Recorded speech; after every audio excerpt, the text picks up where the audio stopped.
자, 오늘 부부 세미나에 오신 여러분 환영합니다.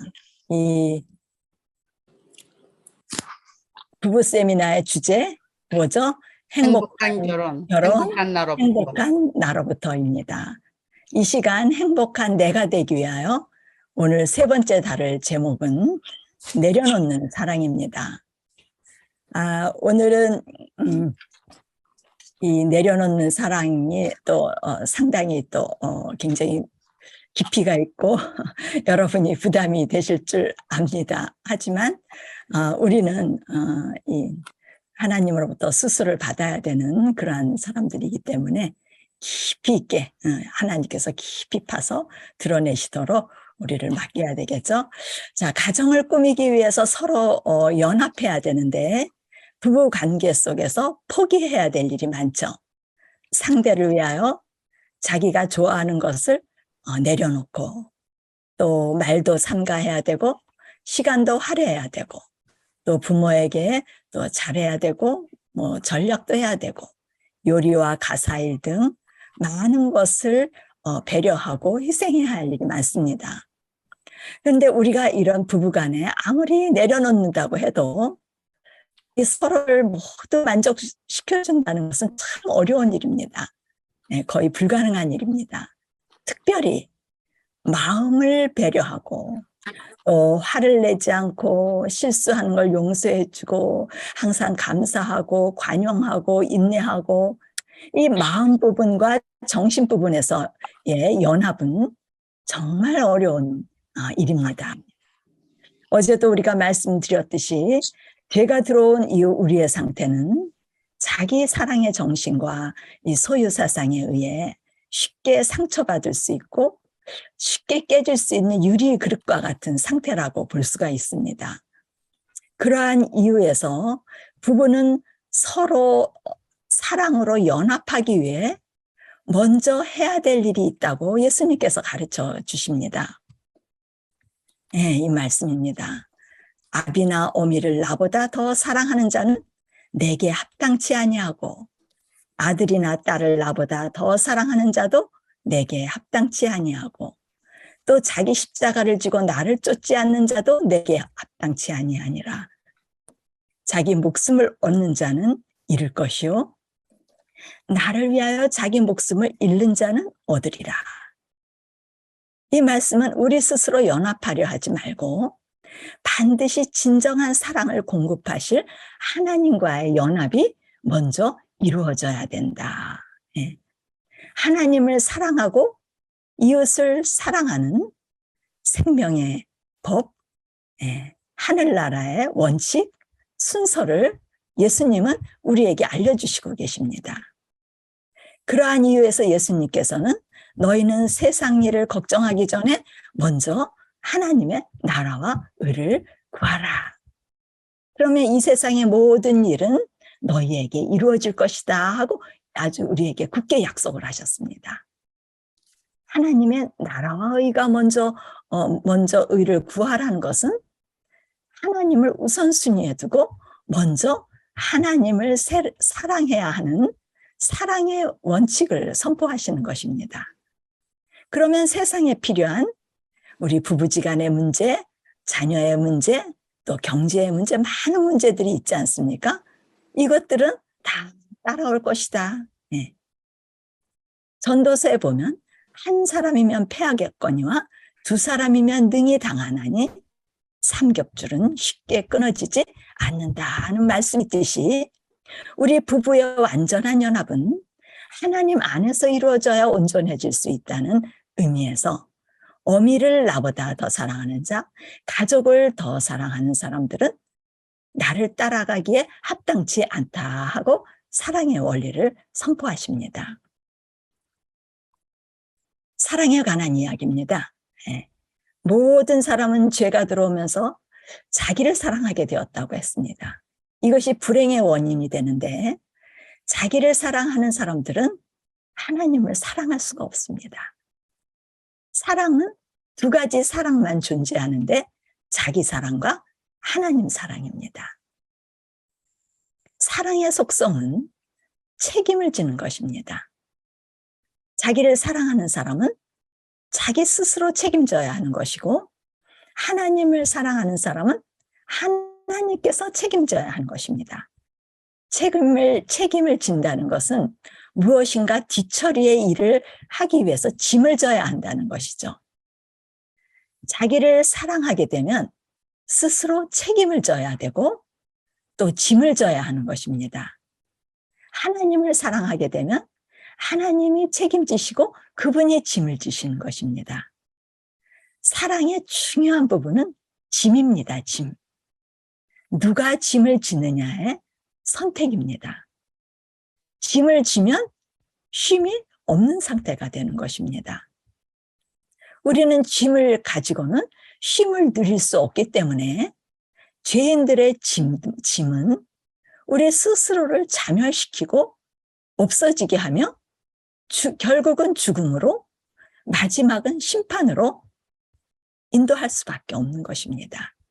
이렇게 하나님의 사랑과 자아사랑의 선택은 짐을 누가 지느냐에 따라 쉼을 얻느냐 못 얻느냐의 선택이 되며, 쉼을 얻으면 그게 의를 얻는 것이라고 성경은 말하고, 못 얻으면 죄를 짓게 되는 것이라고 말하고 있습니다. 자기를 사랑하는 사람들의 특징이 마음속에 스스로 다 해결 못하고 자기는 왠지 연약하다는 걸 알기 때문에 자기에게 힘을 줄 수 있는 누군가를 의지해야 되는 속성이 있습니다. 그래서 여성은 남편을, 또 또 남성은 부인을, 또 때로는 자식들, 아비, 어미 등 다른 대상이 있다는 것이죠. 하나님을 의지해야 되는데 그 자리에 다른 대상을 두고 있는 것입니다. 자기를 사랑하는 사람들에게는 이 가족들뿐만 아니라 거기에는 재물, 지식, 명예, 자존심, 많은 것들이 거기 딸려옵니다.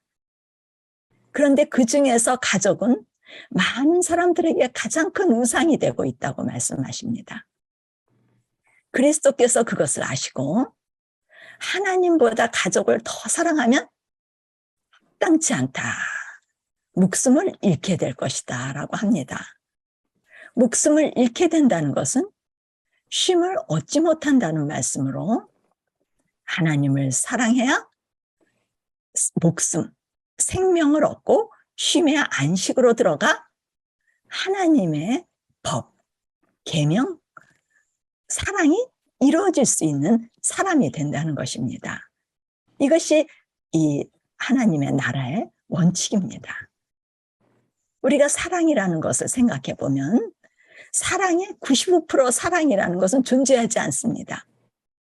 사랑 자체가 100%만을 사랑이라고 하는 것이죠.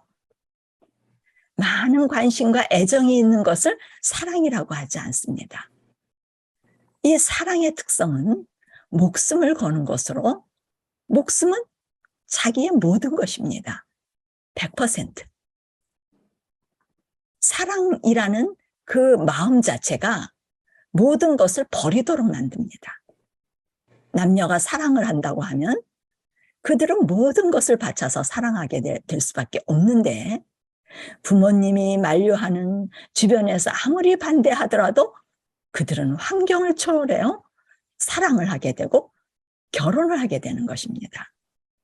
왜냐하면 사랑에는 두려움이 없기 때문에 가난도 고난도 그 사랑을 막을 수 없고, 사랑이라는 마음 자체가 담대하게 모든 것을 극복하게 하며 결국은 같이 동거하는 일을 추진하게 합니다.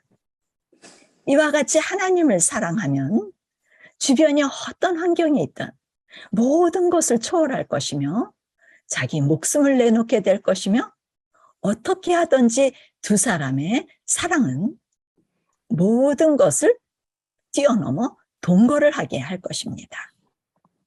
하나님과 사랑하게 되면 우리의 그 사랑의 힘이 하나님과 동거하도록 추진이 되어지는 것입니다.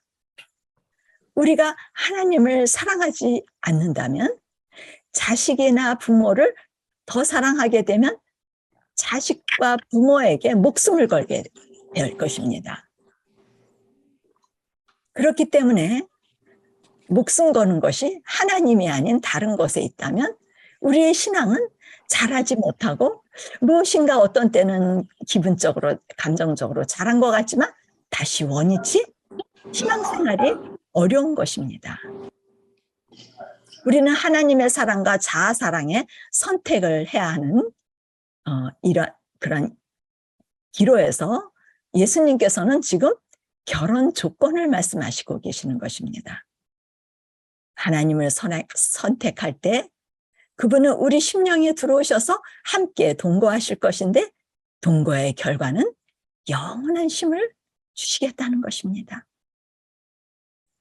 그런데 반대로 자기를 사랑하면 가족이 짐이 돼서 가족을 위해 항상 근심, 걱정, 고민이 있을 것이고 쉼이 있는 것 같지만 끊어지고 지속되지 못하고 그래서 완전한 쉼과 일부의 쉼에 이 선택이 있을 것이며 쉼의 구별이 있을 것입니다. 그리스도의 완전한 쉼의 비결이 바로 사랑하는 가족을 사랑하지 않고 하나님을 사랑해야 된다라는 그 비밀을 말씀해 주시고 계시는 것입니다. 자식을 위해 목숨을 거는 것은 동물의 세계에서도 흔히 볼 수 있는 모습입니다. 생명체의 본능 속에 종족 보존의 본능이 있어서 아주 자연스럽게 자식을 위해 목숨을 겁니다. 우리 사람도 자식을 위해 목숨을 걸고 자식을 지키고 보존하고자 하는 본능이 있는데 자연스럽게 자식을 사랑하게 됩니다. 그러면 자식을 사랑하지 말라는 것이냐? 네. 우리가 반문하지만 그것이 아니죠. 네. 소유사상을 가진 주인들이 자식을 사랑한다는 것은 자식에게 또 다른 짐을 안겨줘 자신도 쉼을 누리지 못하고 자식에게도 쉼을 누리지 못하게 하는, 그래서 쉼을 못 누리게 하는 장본인이 된다는 것입니다.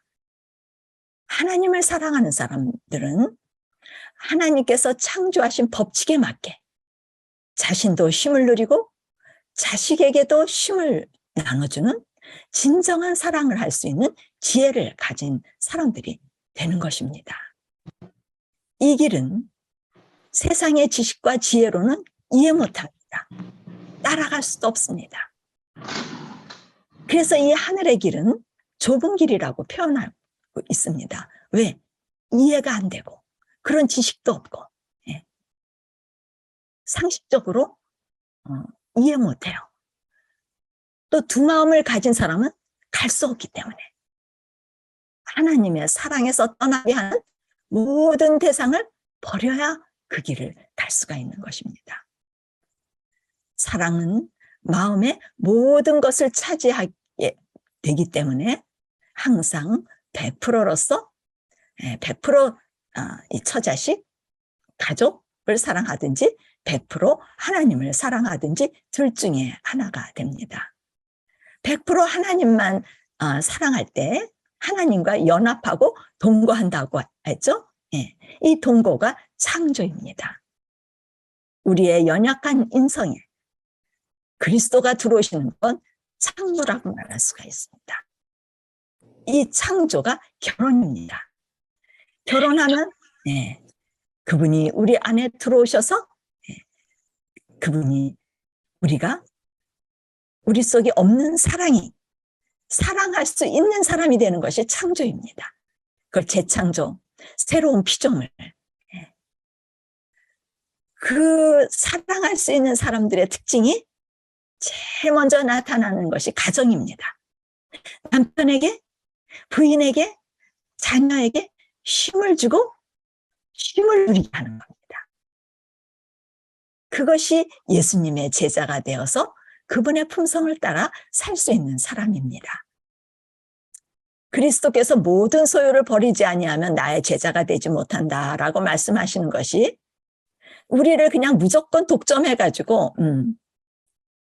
뺏어가려고 하는 것이 아니라 진정한 이웃과의 가정의 이웃과의 사랑이 이루어지는 조건을 말씀하시는 것이며 결과는 쉼을 주기 위한 것이고 쉼의 능력이 있다는 걸 알려주시는 말씀입니다. 제가 이 암의 선고를 받고 제 몸 상태로 지금도 참 빈약해 보이죠? 가망이 없는 죽음 앞에 섰습니다. 근데 이제 이러한 것을 고민할 때 죽음을 많이 생각하게 됐는데, 제가 죽고 나면 남편과 자식이 저하고 아무 관계가 없는 그런 존재가 될 것이라는 그런 생각이 들면서, 그런데 제가 지금 갖고 있는 생각은 천년만년 그들과 같이 살 것 같지, 그들에게 애착과 애정을 갖게 된다는 것을 알게 되었습니다. 하나님께서 제가 이런 기도를 할 때 깨닫게 해주셨습니다. 그러면서 그들이 이제 하나님을 어떻게 사랑합니까? 네. 하나님을 사랑하게 도와주세요. 이런 기도를 하고 있을 때 그들이 우상이고 그 우상을 섬기지 않는 방법, 그 지혜를 알려주셨는데, 하나님께 모두 맡기는 것이 최선의 방법이라는 지혜가 왔습니다. 생각해 봤습니다. 내가 죽으면 어차피 그들에게 내가 해줄 수 있는 것도 아무것도 없고 그들에게 나의 존재는 아무것도 아닌데, 내가 죽기 전에 부지런히 기도로서 하나님께 그들을 맡기자. 우리 어린아이, 뭐 남편이야 또 세장가 간다고 해요. 그러나 이 어린 아이들은 이 하나님밖에 부탁드릴 데가 없는 것이에요. 이제부터 내 생의 마지막 사는 날까지 하나님, 이 아이를 맡깁니다. 제가 맡길 테니 제가 마지막 사는 날까지 맡기다 살다 죽겠습니다. 이 비장한 결심이 되는 것입니다. 지금껏까지 하나님께 목숨을 건 게 아니라 남편과 아이들에게 목숨을 걸어왔기 때문에, 이 남편과 아이들에게 목숨을 걸면 제가 책임져야 되지 않습니까? 어려서부터 공부를 많이 가르치고 재능도 살려주고 남들로부터 사회에서 인정받는 훌륭한 아이들로 키우자니 돈도 투자 많이 해야 되고 좋은 선생도 찾아봐야 되고 또 남편이 돈도 많이 벌어와야 되고 또 이 남들에게 그런 또 업신여김을 받지 않기 위해서 모든 것이 갖추어져야 되고 나도 또 그러한 사람들로부터 업신여김을 받지 않기 위해 지식도 쌓아야 되고 또 남편도 다른 남편보다 더 훌륭한 사람으로 만들어야 되고, 모든 초점이 다 뭐 하는 거야? 다 남들보다 좋아야 돼. 높아져야 돼. 이게 책임을 지는 거야. 가족들도 그렇게 돼야 되는 거야. 이 자아라는 거, 곧 나의 자존심에 목숨을 건 결과 내가 모든 것을 만들어야 하는 책임이 주어진 것입니다. 열심히 모든 것을 다 하는 것이 성실한 것이고 하나님의 뜻이고 선을 행하는 것이고 내가 높아지면 하나님께 영광이 되는 것이라고 생각했습니다. 그러나 하나님의 지혜가, 이것은 저를 사랑한 결과 제가 책임을 지고 쉼을 누리지 못했고 그 짐에 눌려 결국 암에 스트레스 받고 결국 죽음에 이르게 됐다는 것을 깨닫게 해주셨습니다. 그때부터 저의 기도의 내용이 바뀌어졌는데, 하나님, 아이들 잘 자라게 해주세요. 우리 가정이 복을 받아 봉사를 많이 해서 하나님께 영광을 돌리게 해주세요. 그 기도에서 하나님, 저를 사랑하지 않고 우리 가족을 사랑하지 않고 하나님을 진심으로 사랑하게 저의 마음을 바꿔주세요. 저는 안 돼요. 도와주세요. 당신이 하지 않으면 이 일은 불가능한 일이에요. 하나님을 사랑하고 하나님께 목숨을 걸게 도와주세요. 간절한 마음으로 이 기도를 하게 되었습니다. 기도를 하던 중 하나님을 사랑하고 목숨을 다하여 사랑한다는 것은 결국 내가 사랑하는 사람들을 다 하나님께 그분을 믿고 맡기라는 것입니다. 맡길 때 머릿속에 두려움이 스쳐 지나갔습니다. 내가 우리 애들을 그냥 내버려두면 우리 아이들이 이 세상에서 가장 비참한 아이들이 될 텐데 불안감이 있었습니다. 그러나 곧 하나님을 신뢰하게 되었습니다. 하나님께서 하시는 일은 모두 선한 일이야. 그런 확신이 들자 하나님께 맡기고 싶은 마음이 더 강했습니다.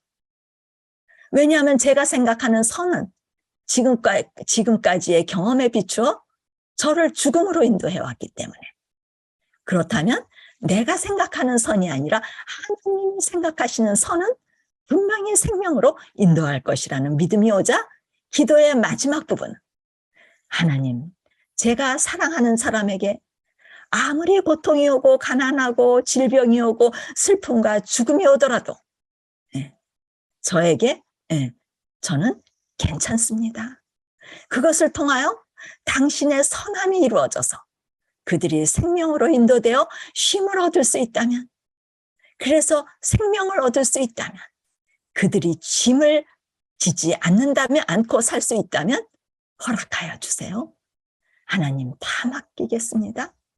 저의 마음을 받아주세요.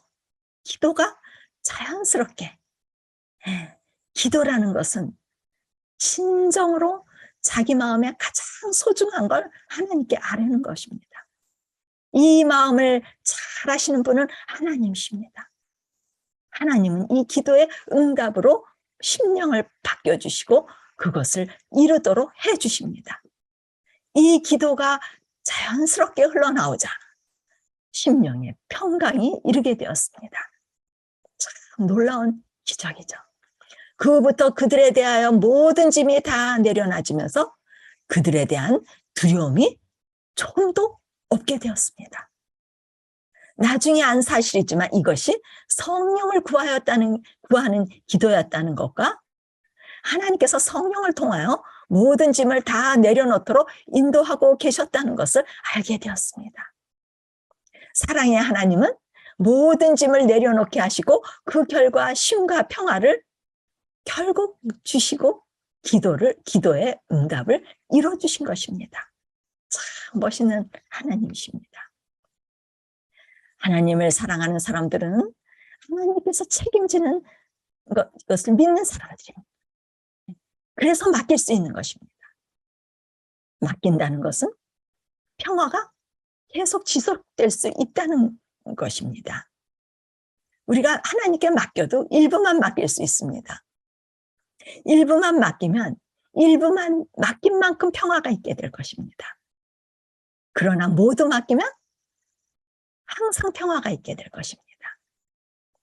모두 맡긴다는 것은 마음속에 우상을 제거하고 어떤 연약한 것들도 있는 그대로 인정하고 받아들이고 하나님의 것은 하나님께서 하시도록 맡기고 제 것을 취해서 이것을 하나님 걸 내 것으로 취해서 마음대로 고치지 않는 것을 의미하고 그들과 하나님 사이에 하나님이 일하실 때까지 전적으로 죽은 자처럼 쉰다는 걸 의미합니다. 이것이 자아부인의 일입니다. 이 자아부인의 사람들의 특징은 평화를 소유하고 평화를 나눠주는 일 외에는 할 일이 없습니다. 참 이것이 어려운 것 같지만 그분께 맡기면 이것처럼 아주 재밌는 일이 없습니다. 쉬운 일이 없습니다. 문제는 내가 얼마만큼 맡겼느냐. 못 맡기면 못 맡긴 만큼 또 평화가 없는 것이죠. 이렇게 하나님의 소유를 인정하고 맡기다 보니 남편과 자식들에게 잔소리는 저절로 없어졌어요.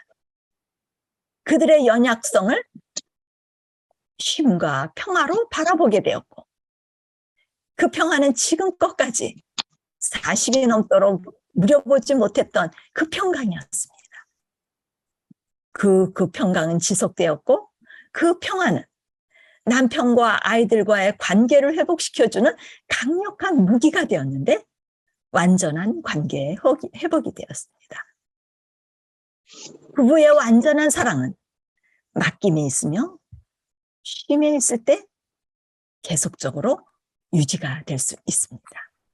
이 일은 자녀, 이웃 똑같이 적용되는 단순한 원리이며 하나님의 사랑은 아주 명료하고 간단한 원리입니다. 너희 중에 누구든지 자기의 모든 소유를 버리지 아니하면 능히 내 제자가 되지 못하리라. 그리스도의 제자가 되는 사람들은 하나님께서 책임지는 사랑을 믿는 사람들이라고 했습니다. 그 믿음이란 자신의 모든 소유를 버리는 것을 믿음이라고 합니다. 일부를 버렸는데요. 아직 그 믿음은 아니죠. 모든 소유를 버리고 자신이 원하는 것을 가치 없이 여길 수 있고 자신의 것이 배설물로 여겨지고 그리스도의 품성에 일생을 거는 사람들입니다. 그들은 앞으로 펼쳐질 일들이 자기가 원하는, 자기가 생각하는 길이 아니고 그 정반대의 길일지라도 하나님이 주시는 선은 더 귀한 것이며 기꺼이 받아들일 준비를 하는 것입니다. 그래서 자신을 온전히 비우게 하나님이 일하시도록 허락하시는 것입니다. 마음에 애정을 갖고 있던 거 다 내려놓고 모든 것을 포기하고, 이 포기하는 작업이 문제입니다. 우리 일생에 이 작업이 쉽게 일어날 수가 없습니다. 참 많은 시간을 요하는 작업입니다. 한순간에 내가 그래 내려놓자 이렇게 해서 쉽게 내려놔지는 그런 결심으로 되어지는 일이 아닙니다. 우리 작심삼일 있지 않습니까? 우리 마음이 그렇게 할 수 없게 만듭니다. 우리는 많은 기도가 필요하겠죠. 진실한 기도. 이 자신의 일부는 쉽게 포기할 수 있어도 인생의 전부는 쉽게 포기할 수 없는데 마음에 조금이라도 자아의 것이 남아있으면 때가 되면 그 자아가 주인 행세를 하기 때문에 아예 포기를 하는데 완전히 포기해야만 합니다. 모두 완전히 전부 포기 상태를 자아부인의 상태라고 합니다. 그 과정도 물론 자아부인의 과정이지만 이 전부 포기할 때 완전한 쉼이 이르게 됩니다.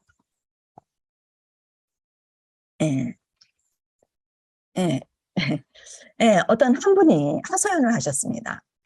저의 남편 성격이 아이들 교육에 너무 좋지 않은 영향을 미치는데요. 그것을 그대로 놔두어야 하나요? 물론 남편한테 잔소리하지 않아야 된다는 건 알지만 그거 참고 있기가 너무 힘들어요. 하나님께 모두 맡기면 그게 힘들지 않아요. 그런데 아직까지 이 자아가 불신이 있는 겁니다. 자아는 불안한 앞날을 자꾸 생각하게 합니다. 남편을 고쳐주지 않으면 아이들이 망쳐질 것이고 자꾸 속삭입니다. 너 빨리 그거 해. 그래서 아이들 보호해. 네가 하지 않으면 안 돼. 아빠가 아이들에게 좋지 않은 영향을 미칠 것을 걱정하면 막 조바심이 나고 그러다 보면 하나님의 일을 막 자신이 하는 거죠. 그러다 보면 관계가 실타래 엉키듯이 엉켜져. 어떻게 풀 수가 없는 것입니다. 어려워지고 서로 신경이를 버리고 싸움을 하고 이 과정이 자녀들에게 고통을 안겨다 주게 되는 것입니다. 아이들이 나쁜 영향을 받지 않고 잘 키우고 싶은 것도 자아의 욕심입니다. 만약 남편이 아이들에게 좋지 않은 영향을 미쳐서 아이들이 그 부분에 상처를 받고 연약한 상태가 된다면 하나님께서는 아이들의 연약함을 통하여 또 그들의 생애에 일하실 것을 믿는 것입니다. 그것을 또 맡기는 것입니다. 옛부터 말이 있습니다. 굽은 나무가 선산을 지킨다. 인생은 모든 연약한 것들을 하나님께서 사용하셔서 일하시며 영혼들은 그것 때문에 자아를 굴복시키고 하나님의 초청에 응하게 되는 훌륭한 구원의 도구가 되는 것입니다. 설사 아이들이 상처받는다고 해도 그 상처를 통해 하나님께서는 역전시키시는 일을 얼마든지 하실 수 있습니다. 엄마는 그것을 믿어야 됩니다. 마치 요셉이 애굽에 팔려갈 때 그 불운의 상황에 있었지만 그는 아버지의 하나님이 아닌 자기의 하나님을 영접할 수 있는 계기가 되었고 그것으로 인하여 그는 하나님의 그 훌륭한 구원의 사업을 이루는 사람이 되었듯이 아이들의 상처는 하나님께 굴복되어지는 훌륭한 도구가 되어질 수 있습니다. 이 엄마가 기도하는 한 그 기도는 이루어질 것입니다. 자녀들이 보게 될 때 이 사실 완벽한 아이들에게 이 완벽한 것을 아이들에게 이게 주려고 하는 욕심, 그것이 엄마가 맡기지 못하는 것. 더 두려워해야 될 건 엄마가 맡기지 못함으로써 자녀들이 그것을 보게 될 것을 더 두려워해야 될 것입니다. 신앙, 성경 말씀, 사랑 운운하는 엄마가 말씀과 일치하지 않는 불신으로 인하여 근심과 걱정과 평화가 없는 모습을 자녀들에게 보게 되는 것이 남편의 그러한 성격으로 영향을 받는 것보다 더 치명적인 악영향을 줄 수가 있습니다. 아이들이 신앙 안 하는 아빠는 잘 이해할 수 있어도 신앙 잘한다는 엄마의 위선을 보고는 아이들이 혼란을 일으킬 수 있고 위선을 가리키는 엄마가 될 수가 있는 것입니다. 믿음은 남편과 자녀를 하나님께 맡길 수 있게 되는 것인데 믿음을 가지고 그들의 때까지 기다리는 하나님과 함께 인내하며 기다리는 것입니다. 먼저 쉼을 누리지 못하는 이 엄마를 위해서 스스로 기도를 해야 합니다. 제가 이러한 조언을 그분께 드렸을 때 그분이 깊은 회개의 눈물을 흘렸습니다. 그부터 남편과 평화를 누리고 남편을 탓하는 것이 아니라 자신이 하나님께 맡기지 못한 불신의 부분에 대하여 염려하면서 쉼을 주지 못하게 하는 그러한 일에 대하여 기도하는 그러한 신앙인이 되었습니다. 불신은 우상을 소유하고 있음을 의미하며 우상은 하나님과 연합하지 못하게 하고 내일 일을 염려하게 하여 쉼을 주지 못하게 하는 요소입니다. 예수님께서는 이것을 아시고 모든 소유를 버리는 것은 전부 맡기라는 걸 의미하며 내가 책임진다는 것을 이야기하고 완전한 쉼을 줄 것에 대한 약속입니다. 하나님의 성전과 우상이 어찌 일치가 되리요? 우리는 살아계신 하나님의 성전이라. 우리의 마음방에 그리스도가 주인이 되시기 위하여 마음의 우상을 모두 내려놓고 전부 내려놓고 그분이 마음을 정결하게 하시도록 내어 맡기고 그 모든 것을 맡기는 순간 우리는 하나님의 성전이 될 수가 있습니다. 그분이 우리 안에 오셔서 동거하시면서 우리의 심령은 성전이 되는데 성전은 완전한 쉼의 장소입니다. 죄로부터 해방의 장소입니다. 우상이 있다면 죄와 쉼이 없는데 우상이 없이 하나님만 계시니 우리는 하나님 안에 숨고 완전한 쉼이 오게 되는 장소, 이 성소가 죄인들이 그리워할 곳입니다. 십자가의 경험이란 성령이 심령에 임해서 그리스도께서 들어오셔서 함께 연합해서 이루어지는 것입니다. 이 연합이 이루어지면 우리는 마음의 변화를 받게 되고 빛이 우리 심령에 거하셔서 우리 내부에 스스로 비추는 빛에 의하여 죄로부터 우리 내부의 죄를 계속 드러내게 하시고 예민하게 하시고 그래서 이기게 하시고 자유케 하시고 그러니 계속적인 성장이 이루어질 수 있게 됩니다. 우리 주께서 가라사대 그날 후에 내가 이스라엘 집으로 세울 언약은 이것이니 내 법을 저희 생각에 두고 저희 마음에 이것을 기록하리라. 나는 저희에게 하나님이 되고 저희는 내게 백성이 되리라. 에덴에 죄가 들어와 하나님 형상이 무너졌는데 신약에 와서 그리스도를 통하여 하나님의 형상이 회복되는 창조의 언약에 관한 이야기가 이 새 언약입니다. 성령께서 우리 마음을 비워 정결케 하시고 십자가의 죄사함으로 인하여 성령께서 우리 비워진 마음에 들어오셔서 함께 거하심으로 우리 마음에 하나님의 형상이 회복되는 언약, 다시 창조 언약의 회복에 관한 얘기입니다. 우리에게 없던 마음, 사랑이 창조가 되는 것은 무에서 유가 창조되는 것이기 때문에 우리 아까 창조라고 했죠. 창조는 100% 완벽한 그리스도의 마음을 창조하시는 것입니다. 이때 모든 죄인을 사랑할 수 있는 제사장의 자격을 얻게 되고, 제사장이 어떤 죄인은 사랑하고 어떤 죄인은 미워하고 할 수가 없는 것입니다. 그래서 원수를 사랑할 수 있는 마음이 되는 것입니다. 잘 잊어버리는 죄인에게 하나님의 법을 저희 생각에 두고 마음의 기록이 되어서 잊혀지지 않고 항상 사랑이 되어지는 것이 은혜고 선물입니다. 이 법은 죄인이 죄사함을 받음으로써 자기가 어떠한 사랑으로 용서를 받았는지 잊혀지지 않는 죄사함의 법으로, 이 법이 마음에 기록이 되어져야 죄 용서의 은혜가 계속적으로 기억에 남아 겸손과 인내의 그리스도의 품성으로 죄인들을 다룰 수 있게 됩니다. 이것이 이루어질 때 부부 사이에 계속적으로 주기만 하는 사랑, 언제나 용서할 수 있는 사랑이 됨으로써 완전한 관계의 회복의 비결이 되는 것입니다. 결혼은 언약이고 계약입니다. 우리가 집을 두고 계약을 맺습니다.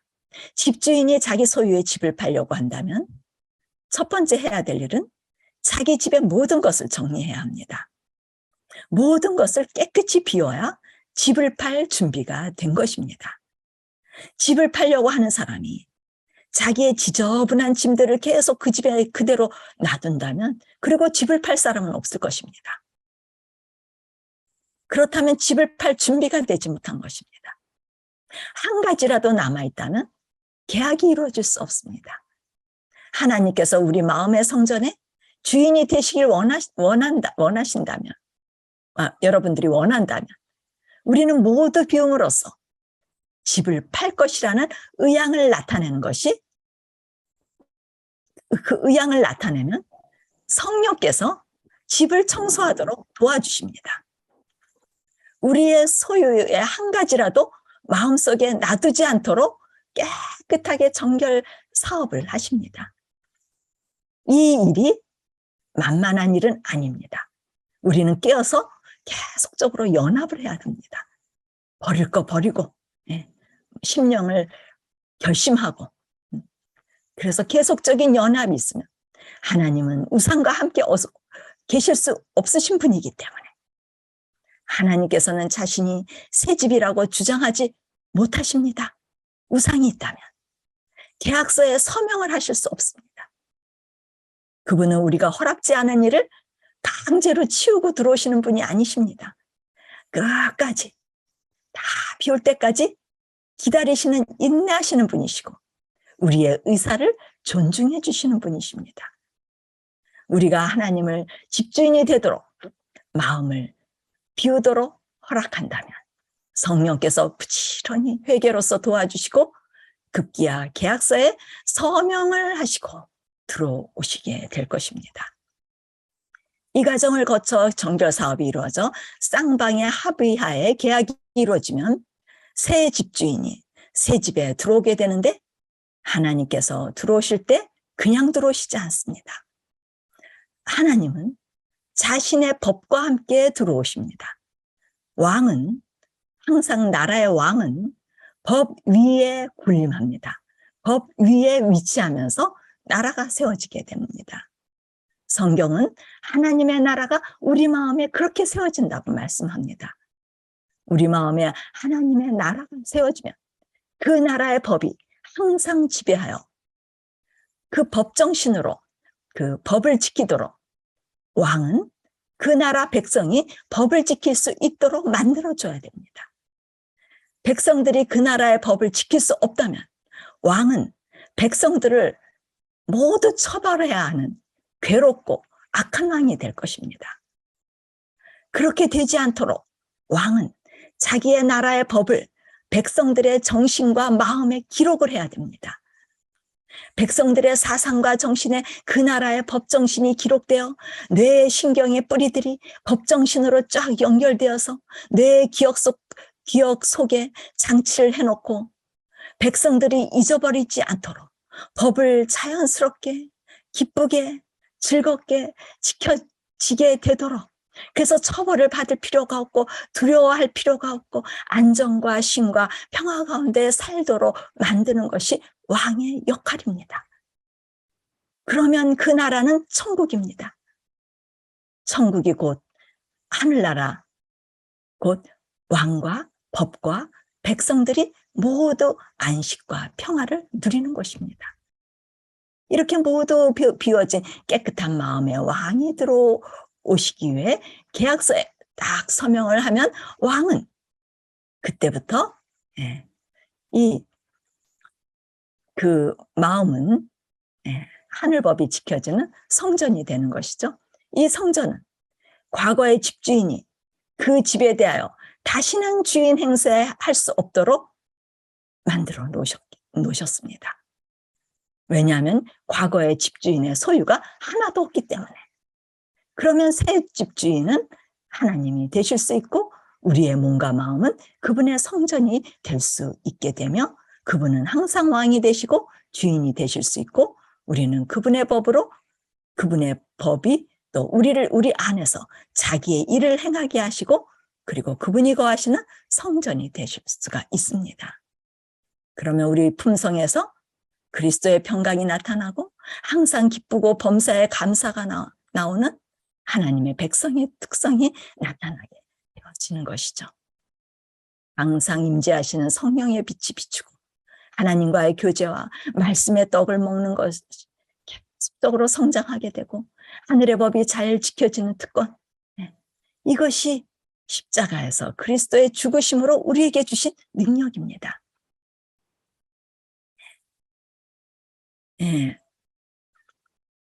제가 네, 자,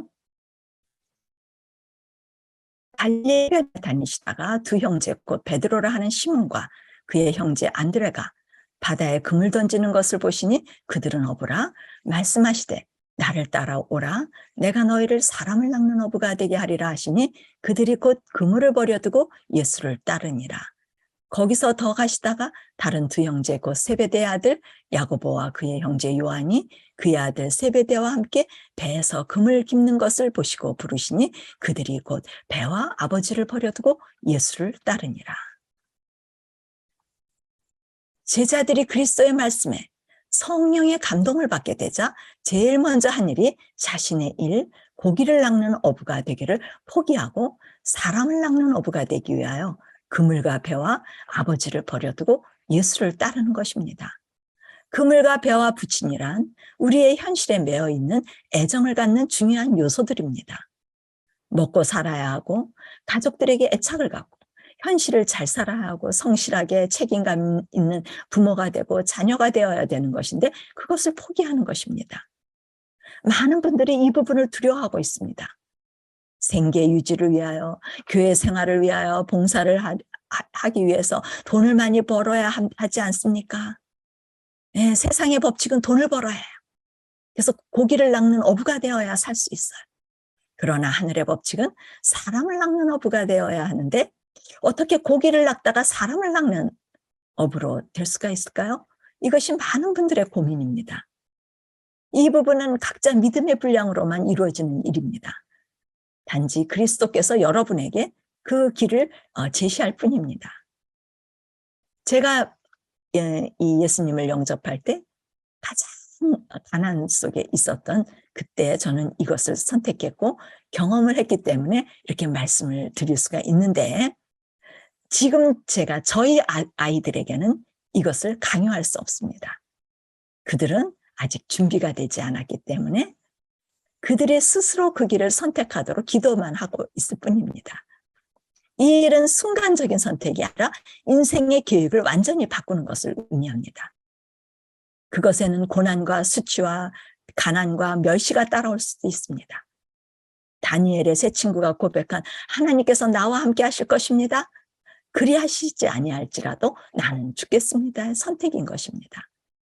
제자들은 그 길을 선택하였지만 많은 어려움을 겪어야 했고 그리스도를 따라다니는 중에서도 그들은 세상의 욕심을 버리지 못한 상태로 몸은 따라다니지만 마음은 세상 사람들과 여전히 같아 온전한 사람을 낳는 그런 능력이 없는 그런 모습을 보게 됩니다. 그러나 제자들이 기대감과 무너지는 많은 상심과 고통을 경험하고 오순절 성령이 기어코 그들의 심령 속에 임하면서 그들의 심령에 천국이 이루어지니 그들이 능력을 받아 사람을 낳는 어부가 되어서 천국 복음을 전하는 사람이 될 수 있었습니다. 이 길은 좁은 길이지만 사람을 낳는 어부가 되길 소망하는 기도를 하는 사람들에게 이루어질 수 있는 일입니다. 우리의 생애의 목적을 바꾸는 일은 믿음이 없다면 결코 이룰 수 없는 참 먼 인생의 항해가 될 것입니다. 때로는 폭풍과 폭우가 장애가 될 것이고 뜨거운 햇살로 목말라 할 수도 있고 좌절과 낙심이 따를 수도 있고 먼 항해 끝에 이른 목적지에 다다르고자 하는 일념으로 그 모든 시험을 이기고 그때 사람을 낳는 어부로서 천국이 그들의 마음에 이루어지고 그 사람을 낳는 어부가 된다면 배우자의 마음을 낚을 것이고 자녀의 마음을 낚을 것이고 이웃의 마음을 낚아 천국으로 인도하는 인도자가 될 것입니다. 한 번은 환자들이 많이 모인 곳에서 제가 하나님의 사랑에 대한 이 말씀을 했습니다. 그때 한 남자분이 따라오셔서 화가 난데 얼굴이 아주 살벌하게 잠깐 자기하고 이야기를 하자는 것입니다. 어느 방에 들어가서 그분과 이야기를 하게 되었습니다. 그분은 분노의 얼굴로 자신의 처지라면 어떻게 하나님의 사랑에 대해서 이야기해 줄 수 있느냐고 얘기를 해보라고 하면서 자기의 처지를 말씀하셨습니다. 간단히 요약하자면 자신은 중풍병이 들었고 부인이 자신을 돌보다가 도망을 갔고 자식들은 부인이 도망가고 3년 후 자식들도 도망을 가고 결국은 가족들, 사랑하는 가족들에게 배신을 당하고 비관에 빠지다 차라리 죽는 게 낫겠다 싶어서 자살을 결심하고 자살 방법을 찾았으나 자살에 실패했고 죽지 않고 결국 몸은 더 망가지게 되었다는 것입니다. 그러니 그때부터 이 보이는 게 없는 것입니다. 사람을 보면 공격할 태세를 갖추고 적대감을 가지고 이래서 몸과 마음이 다 만신창이가 된 분이십니다. 그 같은 상황에서 어떻게 하나님이 자기를 사랑할 수 있느냐고 이야기하라고 하는 것입니다. 그래서 이분은 하나님의 사랑은 존재하지 않는다. 도리어 하나님의 사랑에 대해서 말하는 사람을 보면 분이 치밀어 오르는 것입니다. 그때 서로부터 하나님의 사랑에 대한 이야기를 듣자 이제 공격 대상이 생긴 것입니다. 그러면서 설명을 하라는 것입니다. 많은 사람들이 사랑의 자리에 가족이 있어서 하나님께서 비집고 들어갈 수 없는 상태를 그분께 알려드렸습니다. 심지어 그리스도인들에게도 참 사랑을 경험하는 것은 그렇게 흔한 일이 아니라는 것. 특별히 훌륭한 남편, 훌륭한 아내, 훌륭한 자녀를 소유한 사람들은 그들이 가족의 애착으로 마음이 부여하여 결코 하나님 자리를 내어드릴 수 있는 것이 쉬운 일이 아니라는 것. 그것으로 인하여 도리어 하나님께서 허락하신 복이 화로 변할 수 있다는 것. 그러면서 우리 심령에 가족의 우상을 내려놓는 것은 의도적으로 이 기도로서 팔과 다리가 잘려나가는 도려내는 고통을 동반한 후에야 그 자리가 비워질 수 있다는 것. 사랑하는 가족을 내 심령에서 도려낸다는 것은 쉽게 할 수 있는 일이 아닌 것을 그분께 말씀드렸습니다. 저의 경험으로 어떻게 가족의 우상이 내려놨는지 그 부분을 말씀드리고 그 분은 이미 떠난 가족, 미워하고 있는 가족, 그 애착, 거기에 집착하는 것을 포기하면 되는 거예요. 어차피 떠난 그들, 그 자리를 내가 비우기만 하면 되는 거예요. 비워서 하나님을 초청하기만 하면 되는 거예요. 그것을 초청한다면 분명히 어느 누구보다 훌륭한 가족을 가진 사람보다 그거 못지않게 하나님의 사랑의 풍요를 경험하게 될 것과 그간 가족으로부터 받지 못했던 그 이상의 사랑을 경험하게 될 것. 그리고 가족을 비롯하여 모든 사람을 사랑으로서 용서할 수 있게 될 것. 지금껏까지 누리지 못한 인생의 가장 성공적이고 가장 가치 있는 고상하고 아름다운 지혜의 삶이 펼쳐질 것이라고 말했습니다. 그런데 조건은 하나님은 반드시 주인이 허락해야 하는데 허락지 않으면 들어오실 수 없으니 들어오시기를 기도하고 초청해야 한다고 말했습니다. 그러면 하나님 보시기에 어떤 사람보다도 1순위의 심령이 되어 가장 강력하게 빠르게 역사할 것이라고 말했습니다. 그 일은 이 가족이 이미 배신해서 떠났기 때문에 의도적으로 가족을 내려놓으려고 막 애쓰는 일은 그러한 이미 고통을 겪었기 때문에 그들을 이미 떠나보낸 상태이기 때문에 좀 더 쉬운 일이 되지 않을까. 그래서 가장 하나님 보기에 1순위의 심령이 되지 않을까. 하나님께서 가장 기뻐하는 심령이 될 것 같다고 말씀을 드렸습니다. 그런데 그때 그분은 모든 말을 다 이해하는 듯 했습니다. 준비되신 분이었습니다. 하나님께서 딱 만남을 허락하신 것입니다. 그분의 얼굴에 미소가 떠오르시면서 손을 앞으로 탁 내밀면서 저의 말을 막으면서 저는 이제 인생의 길을 얻었습니다. 이제 더 이상 말씀을 하지 않으셔도 저는 알았습니다. 감사합니다. 하면서 갑자기 앞에 있는 성경을 끌고 굽실굽실 허리를 굽히며 큰 인사를 하면서 뒷걸음질 쳐 나가는 것이었습니다. 그날 오후부터 그의 얼굴은 미소와 행복이 넘쳐 보였습니다. 분노는 완전히 그의 얼굴에서 사라졌고 그의 얼굴은 마치 아주 행복한 어린아이의 모습과 같았습니다. 예배를 안 보던 그가 조용히 성경을 보고 기도하는 모습을 보게 되었습니다.